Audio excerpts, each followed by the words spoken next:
오늘은 좁고 협착한 복음 35번째 예수와 새 계명이라고 하는 주제를 가지고 하나님의 말씀을 상고하도록 하겠습니다. 여러분이 잘 아시는 말씀 요한복음 13장 34절 35절 두 절의 말씀 우리 같이 함께 봉독하겠습니다. 시작. 새 계명을 너희에게 주노니 서로 사랑하라. 내가 너희를 사랑한 것 같이 너희도 서로 사랑하라. 너희가 서로 사랑하면 이로써 모든 사람이 너희가 내 제자인 줄 알리라. 아멘. 다시 한번 읽어보겠습니다. 시작. 새 계명을 너희에게 주노니 서로 사랑하라. 내가 너희를 사랑한 것 같이 너희도 서로 사랑하라. 너희가 서로 사랑하면 이로써 모든 사람이 너희가 내 제자인 줄 알리라. 아멘. 저희가 지난 2주간 동안에는 영적 성장, 성숙, 혹 성화에 대한 얘기 같이 공부했습니다.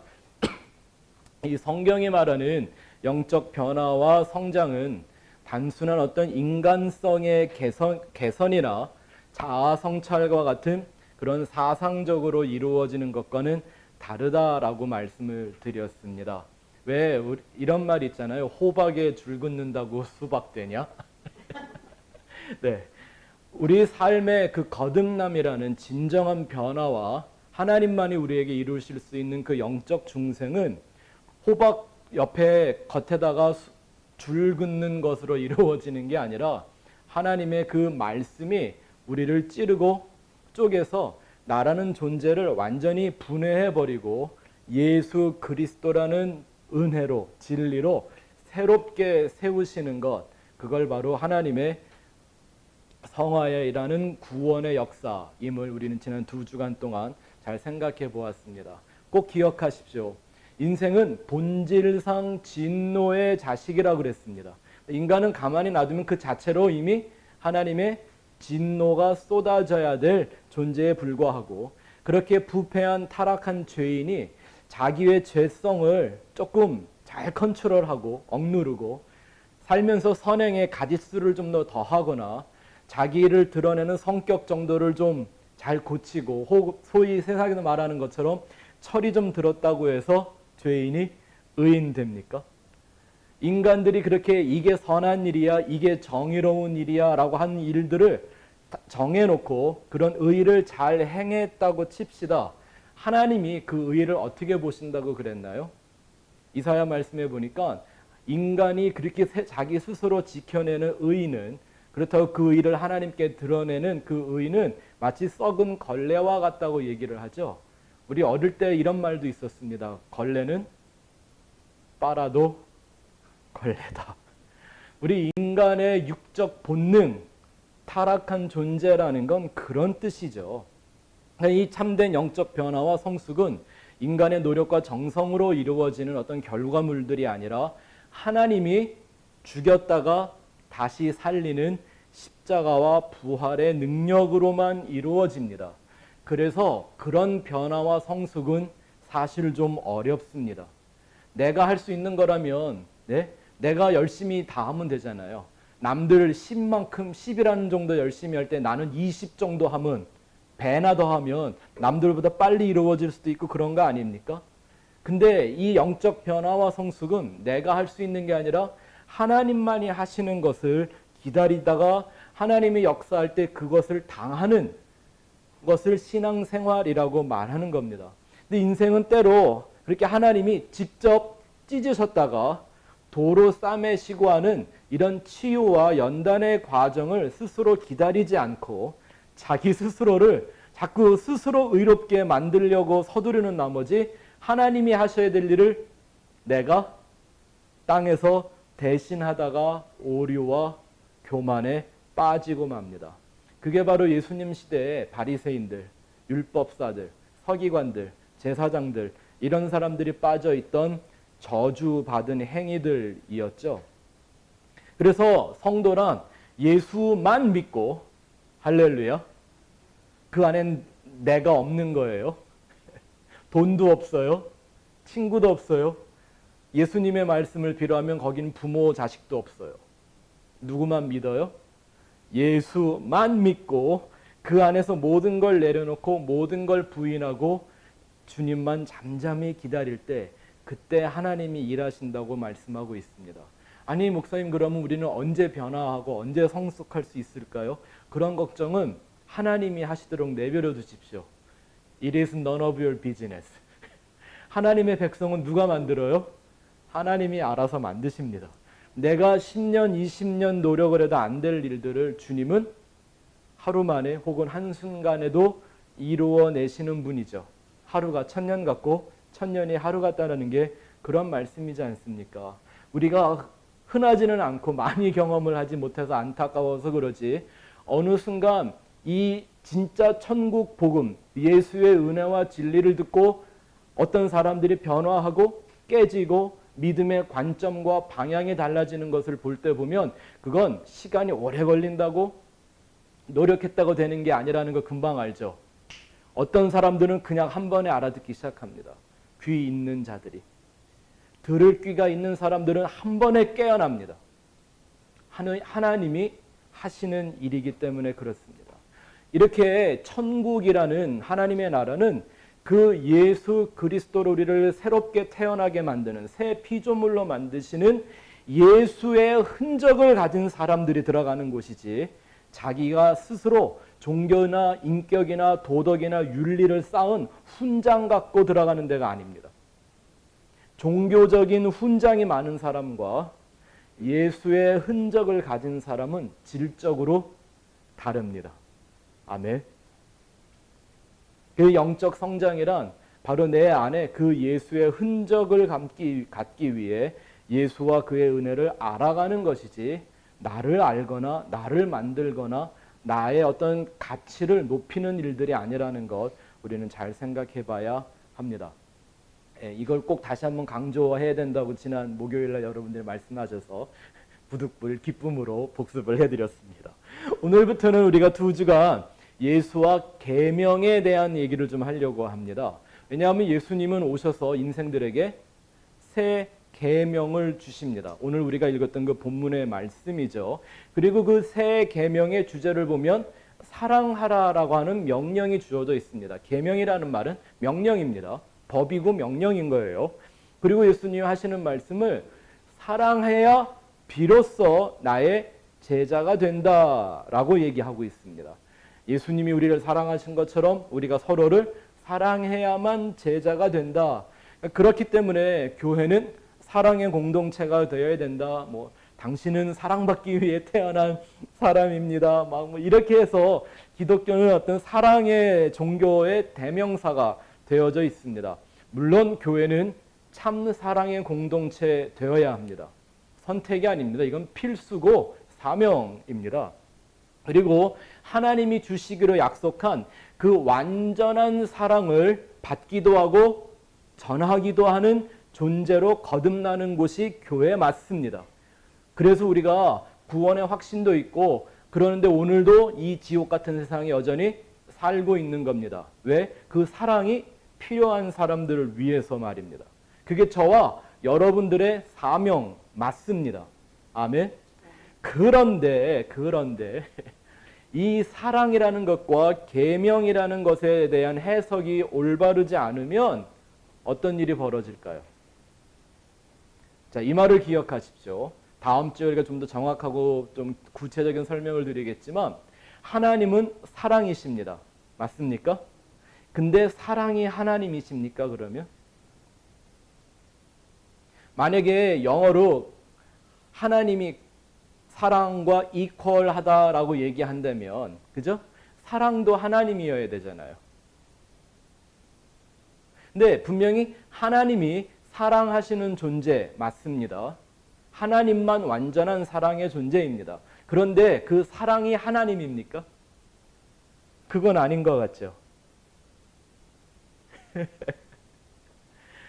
이렇게 사랑에 대한, 하나님 사랑에 대한 올바른 이해가 없으면 하나님이 원하시는 영원하고 완전하고 절대적이며 거룩한 사랑을 추구하는 공동체가 아니라 로미오와 줄리엣 같은 사랑의 기피어 대신 예수의 이름을 붙여서 팔아먹는 공동체가 될 수 있다는 말입니다.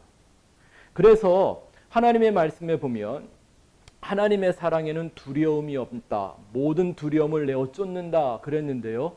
맨날 사랑한다고 모여있는 교회 안에 상처투생이죠. 네? 그리고 상처받았다고 뭐 누가 누구한테 상처받았다 이런 얘기를 할 때 가서 가만히 들어보면 뻔해요. 제가 나 안 사랑한대. 아니 사랑하는 건 알겠는데 사랑이 부족하대. 이러고 맨날 상처받고 삐지고 그래 교회가. 아니 어떻게 하나님의 완전한 사랑이 역사하는데 상처나 삐짐이 있을 수가 있죠? 그건 뭔가 잘못된 거죠. 그렇게 시험에 든 건 자기가 사실 스스로 오류와 함정에 빠져 있는 거잖아요. 그러니까 야고보 사도는 인간이 영적인 일을 갖고 시험에 드는 이유는 다 자기의 욕심에 속아서 그러는 거다. 이렇게 얘기를 딱 규명을 해놓고 있지 않습니까? 그러니까 오늘부터 우리가 이 계명 또 사랑을 계명으로 주신 게 무슨 의미가 있는지, 왜냐하면 우리가 이 땅에 살아있는 동안 우리 모두의 사명이라고 하니까 명령은 무조건 지켜야 하는 거니까. 아멘? 한번 잘 2주 동안 한번 생각해 보도록 하겠습니다. 여러분 계명이란 단어를 들으면 어떤 말들이 이렇게 퍼뜩 떠오르십니까? 아마 제 생각에 기독교에 좀 익숙한 교인들은 본능적으로 계명 그러면 두 단어가 생각날 거예요. 하나는 십계명과 같은 율법, 그죠? 또 율법 옆에 항상 따라다니는 단어 하나는 뭡니까? 순종이겠죠. 그죠? 법은 계명이라는 건 우리에게 법으로 오는 거고 내게 법이 주어지면 명령이 주어지면 나는 그걸 순종해내야 하니까. 그렇죠? 근데 율법과 순종 이거 얼마나 중요한 문제예요. 이 두 단어만 들어도 야 이건 성경 전체의 내용이다 이런 생각 드시죠? 왜냐하면 성경이요 처음부터 끝까지 명령으로 시작해서 명령으로 끝난다는 거 아세요? 그죠? 빛이 있으라 이거 하나님이 뭐 하신 거예요? 명령하신 거잖아요. 요한계시록 끝에도 그 모든 약속을 지키고 자기의 두루마를 빠는 자들이 그 성에 들어가게 된다. 뭐 하신 거죠? 우리에게 명령 주신 거잖아요. 그러니까 성령 전체가 하나님의 명령이기 때문에 그래요. 그러니까 이렇게 본질적인 내용과 그 안에 담겨있는 구원의 진리를 명확하게 밝히는 일, 이게 진짜 종교개혁을 기념하면서 해야 될 일이겠죠. 오늘도 우리가 좁고 협착한 복음이라는 주제 하나를 생각할 때 이 계명에 대한 얘기를 좀 하려고 합니다. 율법과 순종, 이건 예수의 구원을 설명하기 위해서는 빠질 수가 없는 내용이죠. 인간이 왜 죄인이죠? 하나님의 법을 어겼으니까. 아멘. 그럼 우리는 지금도 죄인이죠? 하나님의 법을 오늘도 어기고 사니까. 네? 그러니까 우리의 마음속에 항상 남아있는 건 뭐예요? 순종이라는 거룩한 영적 부담이잖아요. 그런데도 왜 오늘날 교회들이 한 영혼을 위하여 모든 걸 다 쏟아넣겠다고 발벗고 나서는 교회들이 이 율법과 순종에 대한 말씀을 정확하게 규명해 주지 않을까요? 왜 이거에 창념하고 공부하지 않을까요? 두 가지 큰 이유가 있을 겁니다. 첫째는 이런 거겠죠. 관심이 없습니다. 과연 오늘날 구원의 진리를 배우겠다고 나는 반드시 생명의 길을 찾아내겠다고 교회를 찾는 이들이 얼마나 될까 한번 생각해 보시기 바랍니다. 혹시 그냥 예수 믿고 복 받자 이런 거 아니었을까요? 얼마 전에 오래됐죠. 그래서 몇 년 전에 돌아가신 오카눈 목사님이 하신 말씀이 있었습니다. 70년대 80년대는 목회하기 참 쉬웠습니다. 교회 문만 열어놓고 있어도 사람들이 스스로 걸어 들어왔으니까. 왜요? 그때는 표어가 예수 믿고 복 받자였거든요. 예수 믿고 십자가에서 죽자 이러면 아무도 안 왔을 텐데 예수 믿으면 복이 와요 이랬기 때문에 그냥 문만 열어놔도 사람들이 교회 왔대요. 그런 거 오늘날까지 혹시 이어지고 있지 않나요? 그러니까 만약에 예수 믿고 복 받자는 식으로 이런 목적 갖고 성경을 열어보면 어떤 결과가 현상들이 나타나냐 하면 성경을 보면서 맨날 연구하고 하나님에 대해 분석하는 게 뭐냐면 하나님이 언제는 복 주고 언제는 저주하는지 이런 식의 상벌 제도로 성경을 보게 됩니다. 기복주의라고 그러죠. 그나마도 그 내용도 하나님 중심으로 보는 게 아니라 자기 중심적으로 상벌 제도를 배우려고 해요. 그러고 성경을 보기 시작하면 성경은 그때부터 성경, 하나님의 말씀이 아니라 토정 비결이 되고 맙니다. 그런 토정 비결이라는 이 베이스를 갖고 기초를 가지고 설교를 하면 그건 그냥 복채받고 한마디 해주는 덕담이 되고, 네? 그렇게 예수 믿어야 된다고 전도하는 건 천국 백성 만들기가 아니라 지옥 자식 만들기가 되고 마는 거죠. 또 다른 한 가지 이유가 있다면 이런 거 아닐까요? 어려워요 좀. 율법, 순종 이런 것에 대한 얘기를 심각하게 하면 할수록 어려워지는 게요. 이게 이렇게 율법은 이거다고 딱 눈에 보이면 너무 좋은데 공부를 하면 할수록 의문이 많이 생기고 질문이 많이 생기고 자꾸 파고 들어가야 돼요. 끊임없이. 해결이 안 돼요. 네? 왜냐하면 율법이라고 주어진 거 지켜봤는데 복이 안 떨어져. 로또가 안 터지고 잭팟이 안 나와. 이러니까 나는 여전히 법 지킨다고 교회 생활 열심히 하는 것 같은데 내 인생엔 변화가 없어. 내 자식들이 그렇게 잘 되는 것도 아니야. 맨날 빌빌거리고 살아. 네? 여기서 말하는 빌빌은 영어의 그 매달 빌 내는 거. 네? 일렉트리컬 비어, 무슨 케이블 비어, 폰 비어 맨날 빌빌거리다 사는 거잖아요. 달라지는 게 없습니다. 왜 도대체 율법이라는 거 뭐고 내 순종에 뭐가 부족한가 뭐가 문제인가 이런 연구를 끊임없이 하게끔 되니까 그 공부가 힘들어서든지 귀찮아서든지 별 관심을 안 갖고 그래 법 줬으니까 그냥 지키며 살면 되지 라고 하면서 지키지도 않으면서 지키는 척하고 살게 만들어 놓는 거예요. 네? 그리고 내가 지키는 척이라도 했으니 하나님 나한테 복 주는 척이라도 좀 해주세요 라고 맨날 기도하고 사는 거죠.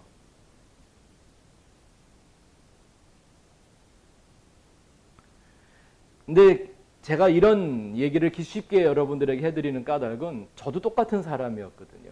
저도 그때가 그런 때가 있었거든요. 그냥 예수 믿으면 다 잘 되는 줄 알고. 예. 또 제가 처음 목회자가 된다 그랬을 때 막 주위에 계신 분들이 뭐 기도했다, 환상을 봤다 그러면서 뭐 제 이름이 지구를 막 돌더래요. 네. 난 진짜 그렇게 될 줄 알았거든요. 예. 돌기는 나 혼자 돌겠어 지금. 그런 거 아니란 말입니다. 저도 그런 과정을 겪어왔고 야곱이 하나님과 씨름을 하듯 씨름을 해봤기 때문에 그래서 하나님이 야곱의 환도뼈를 깨트렸듯 그렇게 하나님 앞에 깨져봤기 때문에 그 과정이 뭔지 이해는 하는데 다신 그 속에 아직도 남아있는 사람들이 안타깝기 그지없단 말입니다. 구원을 바라보고 있으면서 구원 안으로 들어오지 못하는 이 일들이 얼마나 안타까운 일이겠습니까? 이런 질문을 갖고 저 역시도 하나님을 배워가고 알아가고 성경을 연구하면서 저한테 있어서도 가장 어려운 부분 중에 하나가 뭐냐면 이게 성경에 서로 상충하는 것 같은 모순적인 내용들을 담고 있는 말씀들을 만나는 때입니다. 단순한 사건이나 환경의 이런 내용이 아니라 아주 심플하지만 명확하게 진리의 내용을 설명한 이런 말씀들 속에서 특별히 구원에 관련된 말씀들이 서로 충돌할 때 서로 모순과 같이 여겨지는 말씀을 만날 때는 이게 뭐 묵상이 되는 게 아니라 충격에 빠지고 고민에 빠지게 되죠. 이를테면 이런 겁니다. 예수님이 말씀하시기를 이 인생은 누구든지 물과 성령으로 거듭나지 아니하면 하나님의 나라를 볼 수 없다. 그러면서 니고데모에게 You must be born again. 내가 물과 성령으로 거듭나야 한다. 그러면서 하시는 말씀이 사람은 하지 못한다. 하나님만 하신다. 그러면 도대체 나보고 뭘 어떻게 하라는 거예요? 나보고 너 거듭나야 돼 라고 하시더니 넌 못해 하나님만 해 이래 놓으면 그럼 난 뭐예요? 제 말의 뜻이 이해가 되세요? 뭐 예수님 이런 말씀하셨죠. 진리를 알지니 진리가 너희를 자유케 하리라. 그러면 진리를 열심히 듣고 배워서 진리를 알아가라 이런 얘기처럼 들리잖아요. 근데 예수님 하시는 또 어떤 말씀이 나오냐면 너희는 지금 내가 말해줄 게 많은데 지금은 말해줘도 못 알아먹을 거다. 근데 나중에 성령이 오시면 그때 알게 될 거다라고 얘기를 하세요. 그러면 지금 나보고 진리에 대해서 연구를 하라는 거예요? 말라는 거예요? 해도 모르고 말해줘도 못 알아듣는데요. 언제까지는? 성령이 오실 때까지는. 그러면 나는 뭐 할 게 있어요? 없어요? 도대체 뭘 하라는 거죠? 명령은 하면서 거듭나라고 명령하고 진리를 알으라고 명령을 하면서 나는 내 힘으로 못 한다니까. 이거 어떻게 해결해요? 우리 지난 2주 동안도 생각해봤던 그 성화의 목적. 예? 이게 뭐 어느 교회 누구보다 조금 더 잘하고 어느 교회 우리 교회 무슨 누구 집사 누구 권사 누구 장로보다 조금 잘하고 이러는 것 같으면 해볼만 하겠는데 만만하니까 성화의 목적이 영적 성숙의 목적이 하나님의 거룩함이고 하나님의 완전함이래요. 아니 하나님이 그랬잖아요. 내가 거룩하든 너희도 거룩하고 아버지가 온전하든 너희도 온전해라. 아니 이렇게 명령을 하시고 나서는 인간은 결코 거룩하고 완전할 수 없는 죄인이다. 이런 말을 던져놓으면 도대체 우리는 뭘 어떻게 이해해야 되고 어느 장단에 춤을 춰야 하는가요? 이런 성경 말씀들이 서로 모순일까요? 서로 말이 안 되는 얘기를 하는 건가요? 그렇게 열심히 하나님을 바라보고 하나님을 섬기며 살라고 제사 지내며 살라고 하나님이 그러시더니 그 제사로는 안 된다고 하나님이 와서 스스로 십자가에 달려 확 죽어버리네. 그 인생들이 수천 년 동안 지내왔던 모든 제사와 그 율법과 종교 행위를 완전히 깡그리 무시해버리는 거잖아요. 왜 했는데? 하나님이 하라고 했으니까 했잖아요. 도대체 어떤 게 맞는 거예요? 하는 게 맞는 거예요? 안 하는 게 맞는 거예요?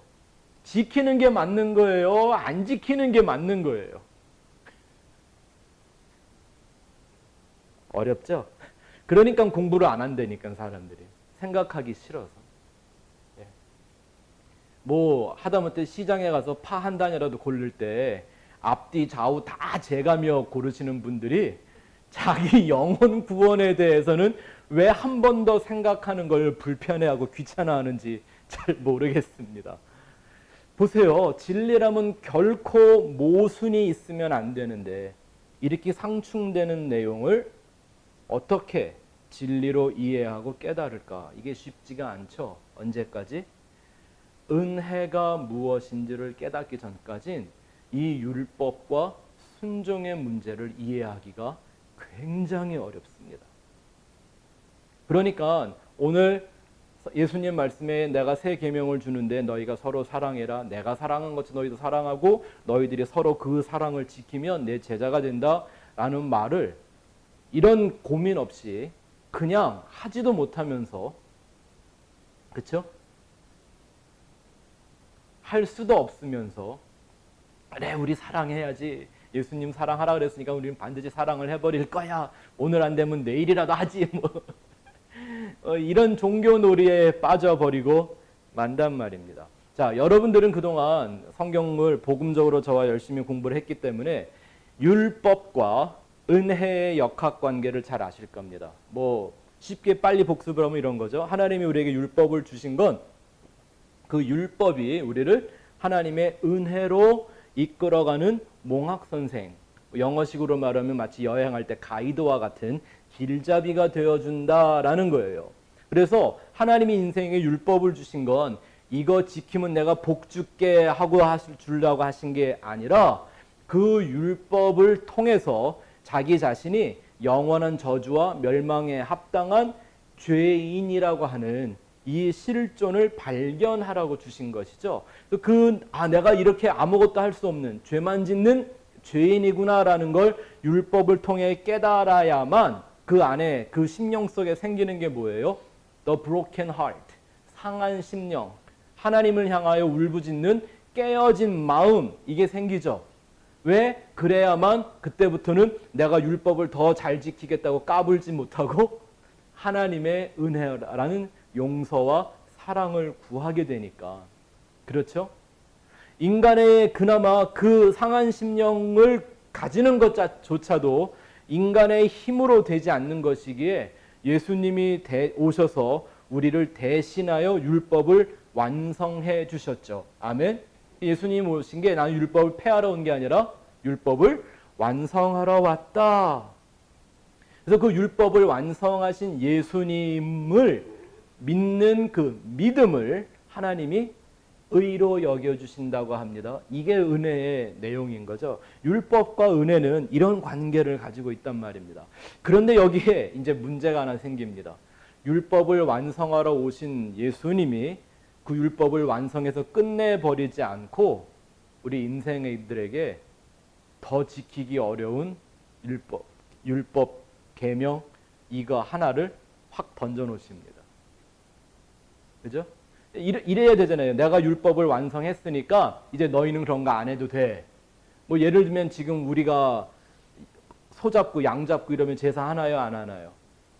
안 하잖아요. 왜? 예수님으로 그 모든 일들이 완성이 됐으니까 얼마나 좋아요.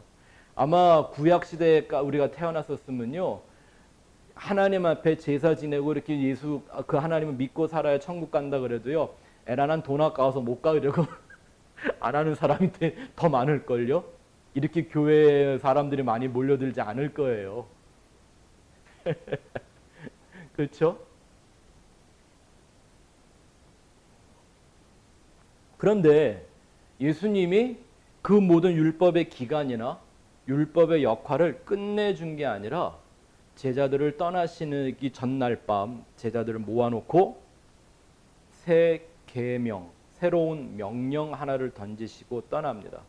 그것도 인간이 가장 지키기 어렵고 해보면 해볼수록 불가능하게 여겨지는 계명을 주시는 겁니다.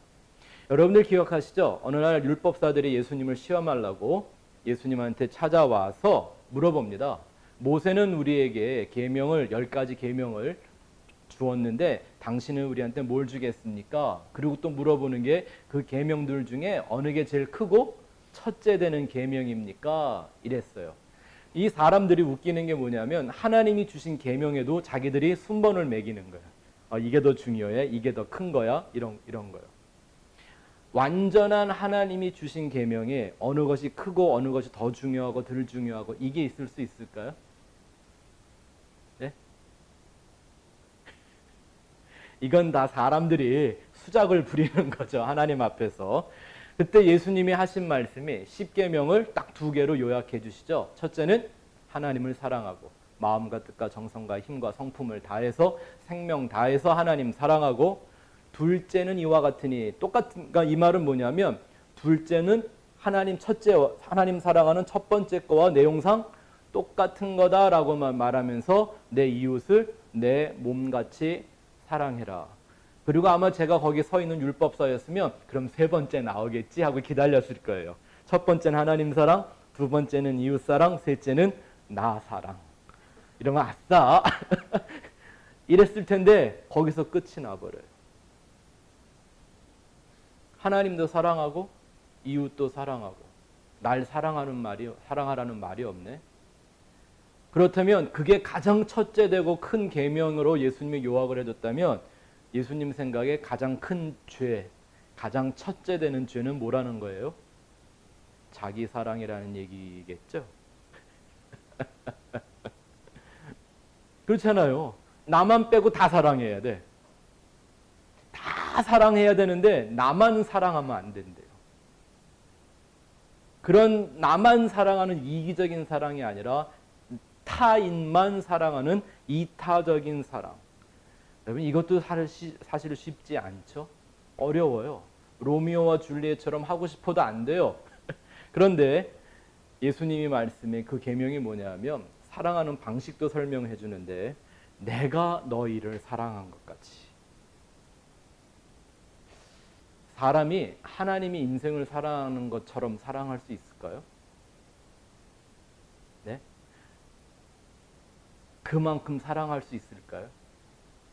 죄송하지만 제가 믿음이 없고 실력이 없는 목사라서 그런지 한 50년 살아오면서 제 삶을 통해서나 다른 삶을 통해서나 아직 본 적이 없어요. 맛본 적도 없어요. 비슷하게 애쓰는 적은 있었어요. 나도 한번 해볼까? 아, 이런 게 하나님의 사랑일까? 라고 비슷한 건 경험을 해봤는지 모르겠지만, 야, 이게 하나님의 사랑이구나. 아직 저 다 몰라요. 다 해본 적도 없어요. 그리고 제 생각엔 앞으로 50년을 더 살아도 저는 입으로는 떠들 수 있을지 모르겠지만 제가 할 수는 없을 것 같아요. 그건 누구만 하는 거니까? 하나님만 하시는 일이니까. 그런데 이게 문제예요. 그렇게 사랑을 해야, 우리도 서로를 그렇게 사랑을 해야 예수님의 제자가 된다는 거예요. 아니, 제자 훈련 같은 거 그냥 받으면 제자 되는 거 아니에요? 10주 뭐 2달 코스 뭐 이런 거 예? 이런 제자 훈련 이런 거 받고 책 하나 띄고 나면 제자 되는 거 아니에요? 무슨 제자 훈련 몇 기 이런 거 기수 딱 해서 졸업장 받으면 제자 된 거 아닌가요? 아니래요. 사랑을 해야 되는데 누구처럼? 예수님처럼. 그래서 오늘부터 저희는 이 계명 속에 담겨 있는 그 비밀을 공부하려고 합니다. 역시 성경이 말하는 그 비밀이란 여전히 예수와 십자가에 대한 진리인 것이죠. 자, 그러기 위해서 오늘은 계명이 뭔가를 여러분들과 좀 두 가지로 생각해 보고 다음 주에 지나갈 때 여러분이 오늘 이 하나님의 법, 율법, 계명 이게 무엇인가라고 하는 이 핵심적인 두 가지 내용을 잘 듣고 이해를 하셔야, 그리고 한 주간 동안 여러분들이 이걸 충분히 먹고 소화를 하셔야 다음 주에 제 설교가 헛되지 않을 겁니다. 자, 1번 한번 보시겠습니까? 오래간만에 제가 fill in the blank를 만들어 보았습니다. 자, 1번 계명은 하나님의 언약으로부터 시작됩니다. 이게 아주 중요한 키입니다. 계명은 하나님의 언약으로부터 시작됩니다. 이 말은 계명은 사람이 아니라 누가?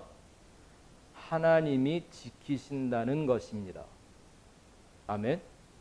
이게 무슨 말인가? 아니, 하나님이 우리에게 명령을 주셨는데 그 명령은 명령이기 이전에 하나님의 약속인 것이고, 그러다 하나님의 약속이다가 보니까 명령은 내가 받았는데 내가 지키는 게 아니라 누가 지키는 일이라고요?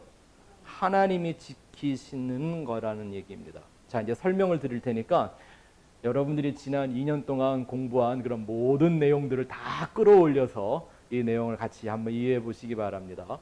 이 말을 바꾸어 말하면 이렇게 할 수도 있어요. 모든 계명의 주체는 계명을 받는 인간이기 이전에 계명을 주시는 하나님이 주체라는 것입니다. 맞습니까? 하나님이 주신 계명도 아닌데 율법도 아닌데 자기 스스로 계명을 만들고 율법을 만들어 그걸 전통 삼고 교훈 삼는 걸 율법주의라고 말하는 거예요. 그거는 저주와 멸망의 길이라고 했습니다. 자, 이 얘기를 잘 들으셔야 돼요. 하나님이 우리에게 법을 주세요. 그걸 계명이라고 하든 율법이라고 하든 무슨 율례라고 규례라고 하든 법을 주시는데 이 법이라는 건 하나님의 약속이 담겨 있는 그릇이다라는 거예요. 법이라는 껍데기 안에, 법이라는 포장지를 놓고 하나님은 그 안에 뭘 담아 놓으신다? 약속, 언약을 담아서 주신다라는 겁니다. 이게 언제나 하나님이 일하시는 방식입니다. 이게 하나님이 일하시는 방식입니다. 여러분들도 어릴 때 자녀들을 기르실 때 애들한테 뭐 이래라 저래라 하는 많은 명령을 하셨죠. 네? 엄마로서, 아빠로서. 그런데 그렇게 자녀들을 가리킬 때는 반드시 뭐가 작동해서 그런 법을 주는 거예요?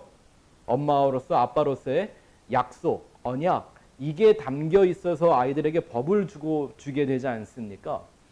하나님이 이 세상을 만들고 인간에게 법을 주신 목적은, 계명을 주시는 목적은 이 인간 세상의 형통이나 번영이 아니지 않습니까? 그렇죠? 왜 그 율법이라는 것에 약속을 숨겨서 주시냐 하면, 그렇게 해야만 인간이 그 법을 지키다가 이 길이 아닌데 왜 우리 이런 말 있잖아요. 뭐 산에 올라가 봤더니 이 산이 아닌가벼? 이 길이 아닌데 하면서 돌아서는 사람들, 즉 회개하는 인생만을 구원하겠다고 하는 하나님의 약속이 그 안에 담겨 있는 거죠. 이게 하나님이 구원하시는 섭리고 작전이고 하나님의 예정이라는 겁니다. 그러니까 성경에 쓰여 있는 모든 형태의 법을 보면, 연구해 보면 그 법이 무슨 축복이라 세상에서의 형통으로 연결되어 있는 게 아니라 구원의 약속과 직결되어 있단 말입니다. 모든 법이.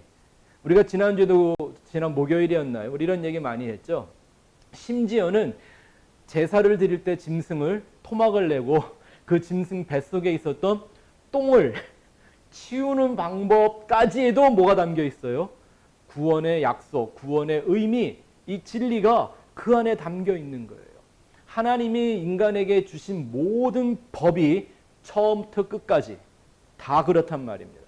그러니까 법이라는 건 하나의 컨테이너이고 그 안엔 뭐가 있어요? 약속이라는 원리가 있습니다. 자, 이거 이해하셨어요?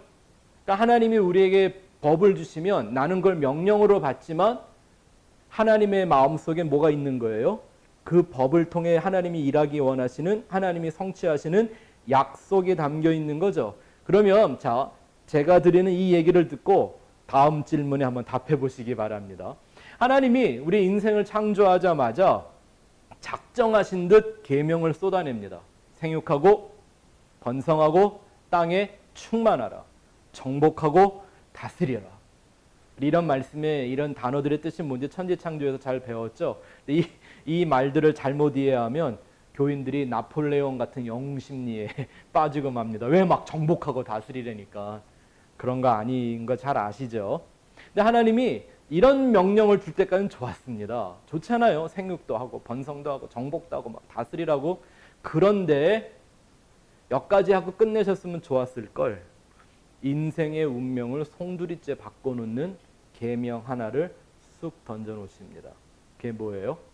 생명나무는 먹어도 되는데 선악을 알게 하는 나무를 먹으면 내가 죽인다. 절대 먹지 마라는 법을 주십니다. 자, 이렇게 하나님이 인간에게 주셨던 이 계명, 이 법 속, 이 사건 속에서 법과 약속을 구별해낼 수 있으시겠습니까? 법은 뭐예요? 법은 뭐에 관한 거죠? 먹어라, 먹지 마라 라는 게 법이잖아요. 근데 그 안에 담겨 있는 약속은 뭐였죠? 생명과 죽음이라는 약속이죠.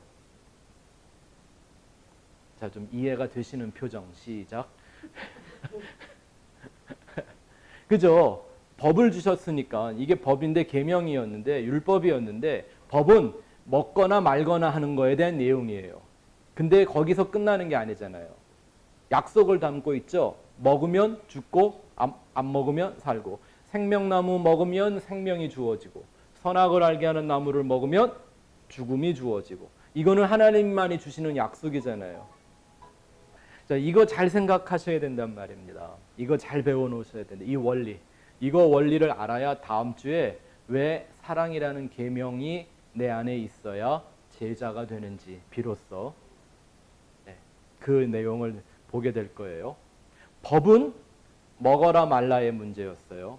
하지만 하나님이 그 법을 주시는 데에는 생명과 죽음이라는 약속이 담겨 있는 법으로 준 거란 말입니다. 생각해 보세요. 사람이 스스로 살 수 있고 스스로 죽을 수나 있었나요? 그때 살리는 것도 누구? 하나님. 죽이는 것도 누구? 하나님. 그러니까 선악을 알게 하는 나무 먹고 그거 먹은 두 사람이 바로 죽었어요? 안 죽었어요? 하나님이 죽였어요? 안 죽였어요? 아니 뭐 죽는 데들이 1000년을 살아. 1000년을 살면요 내가 지겨워서 죽을 것 같아.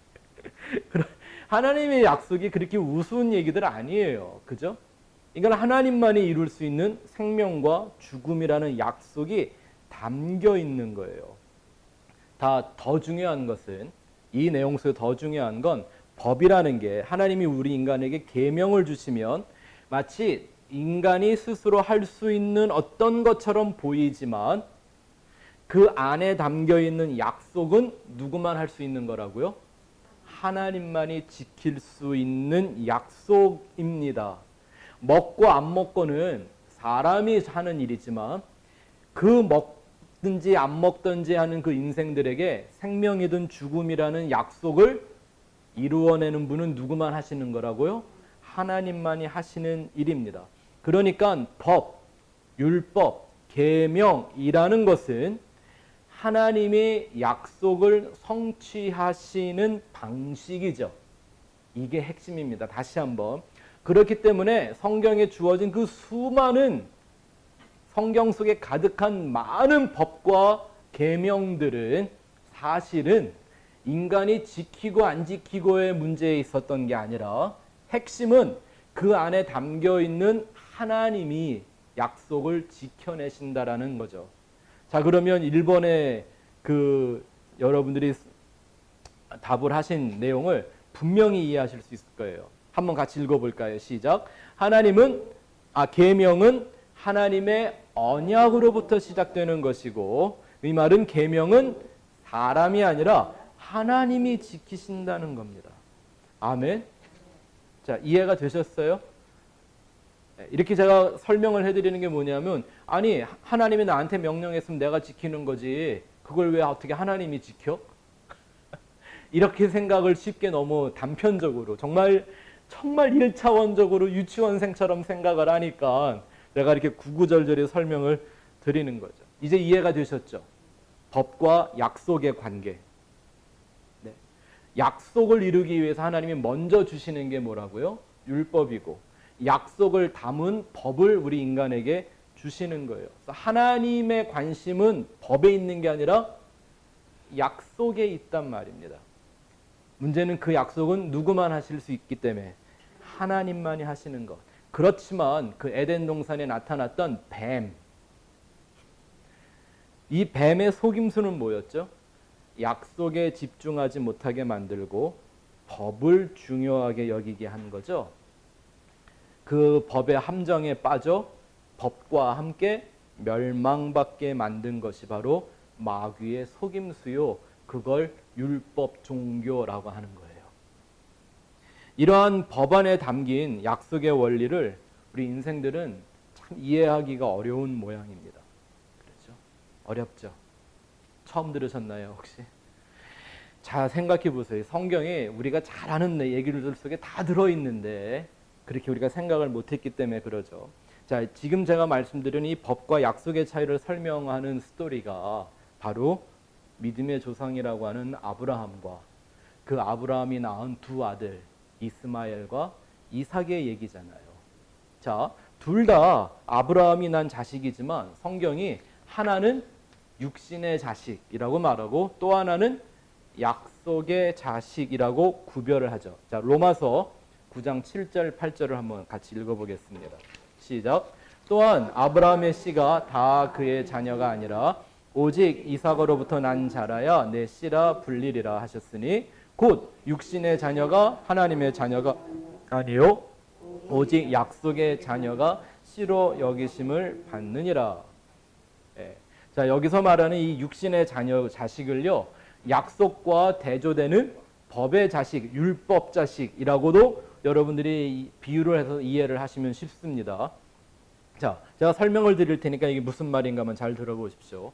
하나님이 75세가 되도록 무자한 아브라함이라는 사람에게 아들을 주시겠다고 약속을 했습니다. 그래서 본토 친척 아비집을 떠나 하나님이 가라고 하는 땅으로 여행을 시작했죠. 근데 이상한 게 하나님이 그렇게 아들을 주겠다고 약속을 주셨는데, 네? 그리고 집을 그 본토 떠나라는 얘기밖에 안 했잖아요. 고향 떠나라, 내가 명하는 곳으로 가라, 이런 말만 하셨는데 사람은 아들 주시겠다고 하는 하나님의 약속을 아들을 낳아야 한다는 법적인 부담으로 받아들이는 거예요. 그랬죠. 그래서 나타난 결과가 뭡니까? 아브라함의 부인이었던 사레가, 이게 자식을 못 낳는 건 꼭 엄마만의 문제가 아닌데, 예? 이상하게 엄마가 먼저 부담을 갖죠. 그죠? 더군다나 여자가 경수가 끊겼어요. 그러면 육신적으로는, 자연적인 임신은 이제 불가능한 거 아닙니까? 그러니 이 여인이 얼마나 부담이 됐었을까요? 네?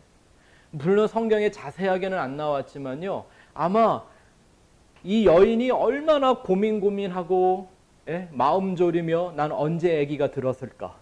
네? 하나님이 나를 통해서 분명히 아들 주겠다고 그랬는데 이게 안 생기니까 또 아브라함의 눈치는 또 얼마나 바뀌었어요? 뻔한 얘기죠, 뭐. 왜냐하면 우리가 이 아브라함과 사례의 그 일생을 공부하다 보면 그 사람들의 수준이 보이잖아요. 우리가 지금 되게 좋게 봐줘서 그렇지 사실 뭐 어찌 보면 우리만도 못한, 왜냐하면 자기 부인을 2번이나 팔아먹은 남자인데 뭐 그 수준이 그 수준이죠. 그냥 아브라함을 영웅시하니까 그런 거지. 그쵸? 그 사례라고 하는 여인이 얼마나 아들을 하나 낳아야 하겠다는 그 부담에 짓눌려 살았는지를 하나님의 약속으로 생각하지 못하고 내가 지켜내야 되는 어떤 법으로 생각하면서 부담으로 살았는지를 알 수 있는 장면이 뭐예요? 자기의 몸종이었던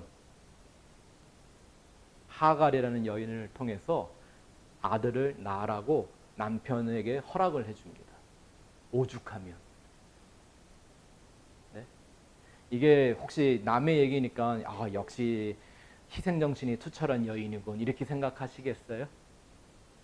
그놈이 내 남편이었다 그러면 어떡하시겠어요? 이게 내 얘기면 말도 안 되는 거죠. 얼마나 어려웠으면 그 여인의 마음이 얼마나 곤고하고 부담이 되었으면 그러겠어요. 그래서 아브라함이 2번도 생각 안 하고 땡썰랏 이러고선 이스라엘이라는 자식을 낳았어요. 약속으로 낳은 게 아니에요. 인간의 법으로 낳은 거예요. 그렇죠? 더 안타까운 것은 그렇게 아들을 주시겠다고 약속했던 하나님이 마침내 찾아오셔서 내년에 너희가 품에 아들을 안게 될 거다고 하는 약속의 성취를 말씀해 주시는데 이 믿음의 조상이라고 하는 아브라함이 코웃음을 치며 하나님 그렇게 복잡하게 좀 하지 말고 이미 내가 아들 하나 낳았으니까 이 이스마엘이나 잘되게 해주세요 라고 하며 희죽거렸다고 성경에 나오죠. 또 부부는 일심동체래나 그 얘기를 장면을 듣고 있던 장막 밖에서 사례도 같이 웃었대요. 그거 잊어먹지 못하게 하려고 아들을 낳는데 이름을 뭐라 그래요? 아브라함이 지 맘대로 못 짓게 이삭이라고 이름을 짓게 만들어요. 이삭이라는 이름의 뜻이 뭐예요? 웃었다 이거거든요. 니네가 내 약속을 듣고 웃었지. 잊지 못하게 만드는 거예요. 근데 그 스토리는 거기서 그렇게 끝나질 않아요. 이삭, 약속의 자식이 태어나니까 율법의 자식을 상징하는 하나님이 지켜낸 약속으로 얻은 이삭이 태어나니까 인간의 생각과 인간의 부담과 꾀로 만들어낸 이스마엘이라는 자식은 그 집에서 쫓겨나가게 되는 거예요. 이게 율법과 은혜, 계명과 약속 안에 담겨 있는 관계예요. 잘 이해하고 계시는 거죠? 네? 우리는 이런 사람들을 믿음의 조상이라고 부르는데 그럼에도 불구하고 하나님은 신실하게 약속을 이렇게 지키시죠. 인간이 법을 지키고 못 지키고 이걸 떠나서 하나님은 여전히 당신의 약속을 신실하게 지켜내십니다. 그게 하나님의 사랑이고 하나님의 은혜라고 하는 거죠.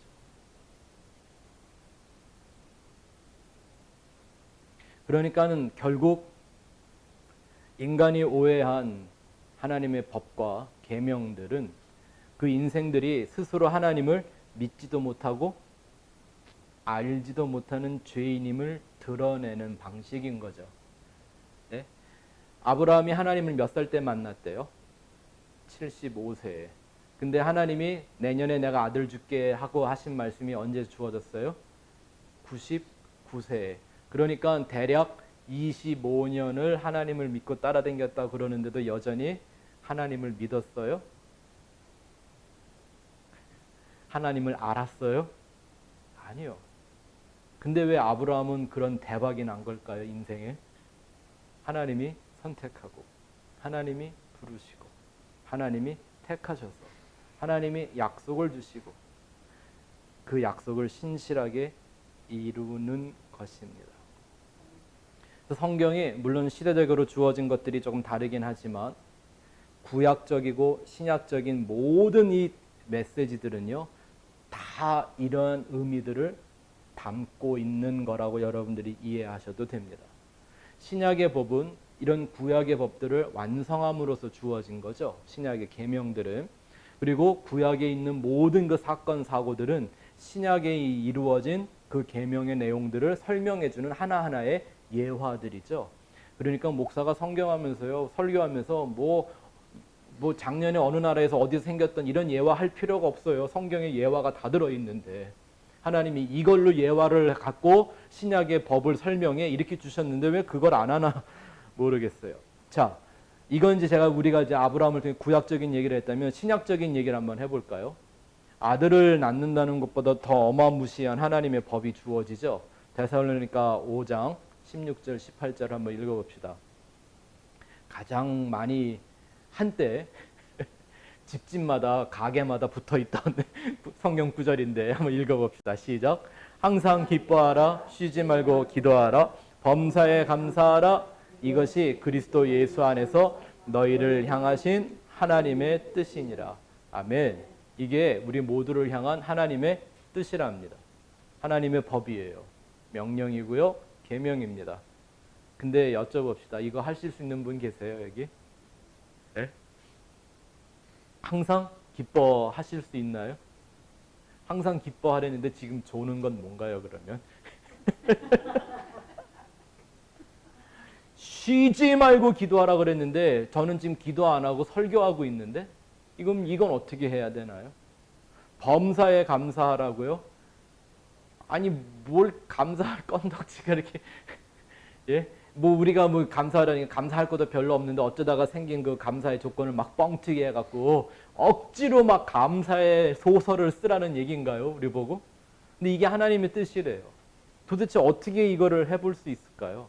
한 번이나 우리가 이걸 제대로 순종해 볼 수 있나요? 순종이 되기나 하나요? 아니요. 재밌는 게 과거에 사막 교부자라고 하는 수도원 승들이 있었습니다. 그들은 이 말씀을 진짜 문자 그대로 한번 철저하게 순종해 보겠다고 세상의 모든 걸 끊고 광야로 사막 깊이 들어갑니다. 왜? 세상에 있으면 내 눈에 보이는 세상과 내 눈에 보이는 사람들이 있으면 절대 항상 기뻐할 수 없고 쉬지 않고 기도가 될 수가 없고 범사에 감사할 일이 없거든요. 아무도 없는 데서 나 혼자 있어야 나 간신히 기뻐하는 척, 기도하는 척, 감사하는 척이라도 할 수 있으니까. 할 수 있었을까요? 광야에서? 아니요.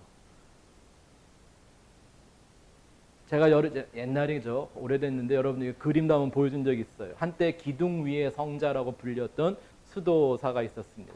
10m의 기둥을 둥그런 기둥을 만들어 놓고 자기가 거기서 죄의 모든 유혹을 이길 수 있을 때까지 그런 경지에 도달할 때까지 거기서 먹고 자고 싸고 다 하고 안 내려오겠다고 작정했습니다. 얼마나 결심을 단단하게 했냐면 자기 어머니도 그 기둥 곁에 오지 못하게 했습니다. 여자라고.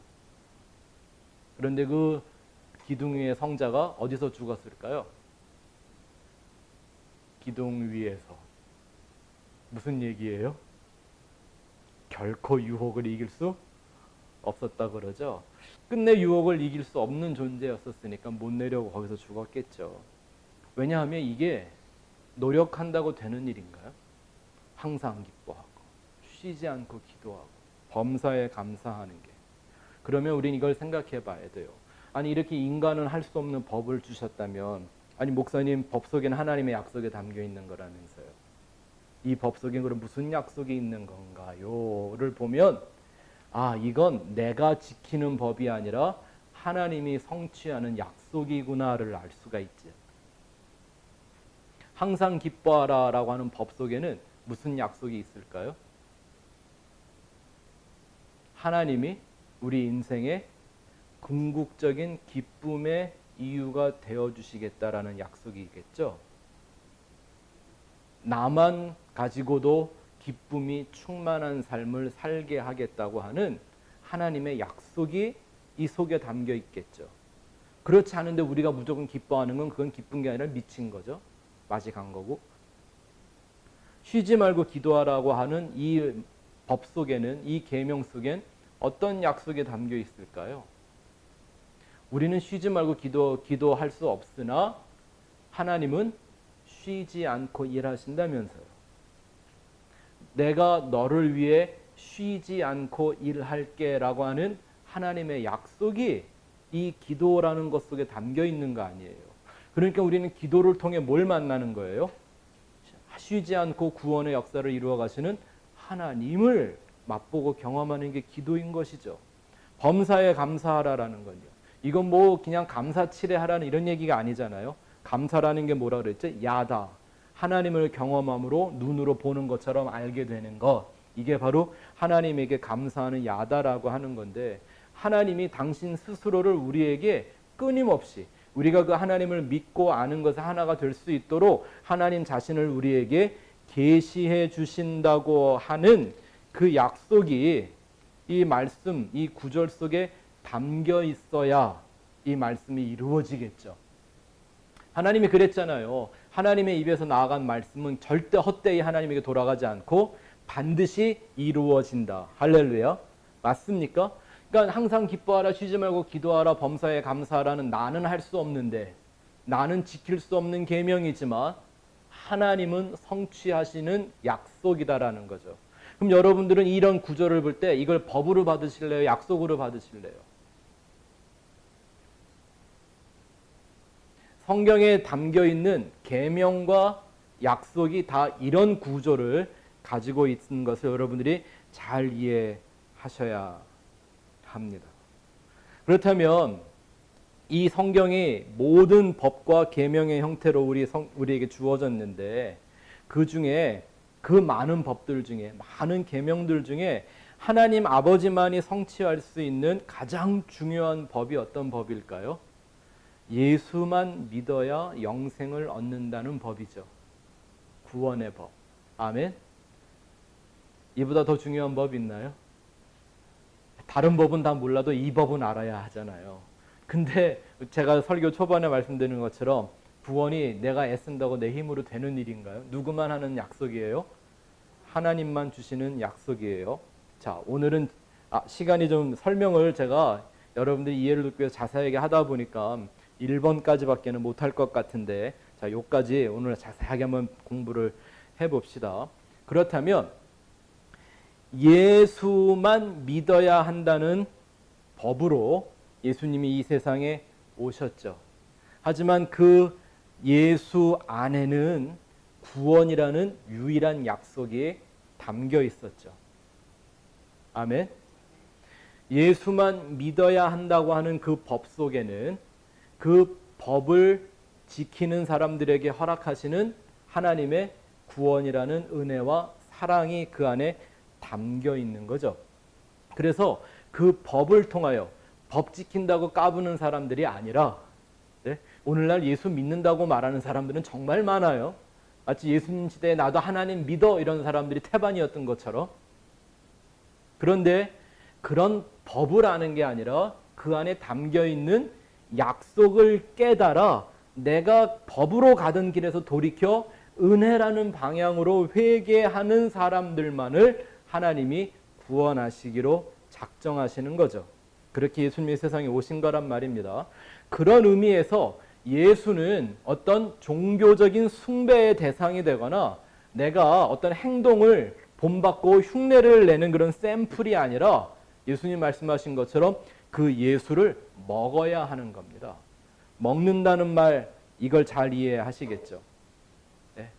우리가 지난 목요일날 이런 얘기했어요. 사과를 먹지만 사실 우리는 사과를 먹는 게 아니에요. 사과 안에 담겨 있는 영양분을 먹는 거죠. 네? 그래서 내가 사과를 먹어서 내 몸이 그 사과 안에 담겨 있는 영양분을 다 빨아먹으면 내가 먹은 사과는 그냥 똥 돼서 나오죠. 자꾸 오늘 똥 얘기해서 죄송한데. 네? 이게 성경 하나님이 인간을 창조한 원리잖아요. 그렇죠? 네, 그러니까 우리는 그렇게 예수라는 법을 먹고, 법은 배설물처럼, 사도 바울이 그랬죠? 율법주의를 배설물이라고요. 배설물로 버리고 예수 안에 담겨 있는 우리 인생의 진짜 중요한 영양분, 하나님의 은혜와 사랑이라는 양분을 내 것으로 흡수해야 하는 거죠. 그래서 성경은 끊임없이 너희가 나를 먹어야 된다. 내가 생명의 떡이다. 내가 생명의 물이다. 라고 말씀을 드리는 거예요. 이걸 모르면 마치 구약시대 사람들이 내내 제사라는 법만 지키다가 진짜 완전한 제물이 오셨는데도 불구하고 그 제물을 기쁨과 감사로 받아들이지 못하고 오히려 거절하고 죽여버렸죠. 이런 일들이 오늘날에도 계속되어 올 수 있다라는 겁니다. 우리는 그렇게 이 말을 좀 멋있게 바꾸어 말하면 이렇게 할 수 있겠죠. 예수라는 구원의 법을 먹고 우리는 그 법을 약속으로 지켜가야 하는 겁니다. 하나님이 허락하시는 일이니까. 오늘 우리가 읽었던 본문, 너희가 서로 사랑해라. 내가 새 계명을 주겠다. 내가 너희를 사랑한 것처럼 너희가 서로 사랑해라. 사실 이 계명은 제자들 모아놓고 예수님이 최후의 만찬을 하시는 자리에서 했던 말씀이고 가룟 유다가 떠난 뒤에 하신 말씀인데 결국 이 말씀 누구만 지키셨죠? 이거 지킨 제자들 있어요? 아니요. 다 도망갔잖아요. 누구만 지켰어요? 예수님만 이 계명을 지키셨어요. 왜? 사람들에게 사랑이라는 계명을 주셨지만 인간이 그걸 법으로 이해하고 있을 때 예수님은 사랑이라는 약속을 성취하고 계시는 거니까. 아멘. 이런 설교를 하면 사람들이 마치 그게 뭐 무율법주의니 행위를 무시하는 신앙인 이런 생각을 하고 비판을 받을 수가 있는데 이렇게 진짜 계명과 그 안에 담겨있는 약속의 원리를 깨달은 사람들은요. 하나님이 다 하신다고 그런 얘기를 그냥 그러면 나는 안 해도 돼? 난 아무것도 안 해? 그냥 하나님이 다 알아서 하는 거야? 라고 하는 이런 식의 신앙관에 머물 수 있을까요? 없을까요? 오히려 더하면 더했지. 왜요? 법이 깨달아질 때마다 그 안에서 성취되는 약속들이 나타나기 때문에 마치 보물상자 자꾸 뜯어보는 것처럼 계속 열어보게 되겠죠. 네? 원래 이 얘기가 두 번째 주제였는데 오늘 시간이 많이 가서 다음 주에 계속 연결을 해 나가도록 하겠습니다. 이 말씀을 여러분들이 한 주간 동안 여러분들이 자꾸 묵상하셔서 상고하셔서 이 원리를 내 원리로 받아들이셔야 돼요. 내 거로 만드셔야 돼요. 이거 모르면 성경에 나와 있는 이 모든 계명과 율법 아무 의미가 없어요. 네, 의미 없이 제사 지내는 것과 똑같은 일이 돼버리고 말아요. 여러분들이 한 주간 동안 이 내용들을 깊이 묵상해 보시기를 바랍니다.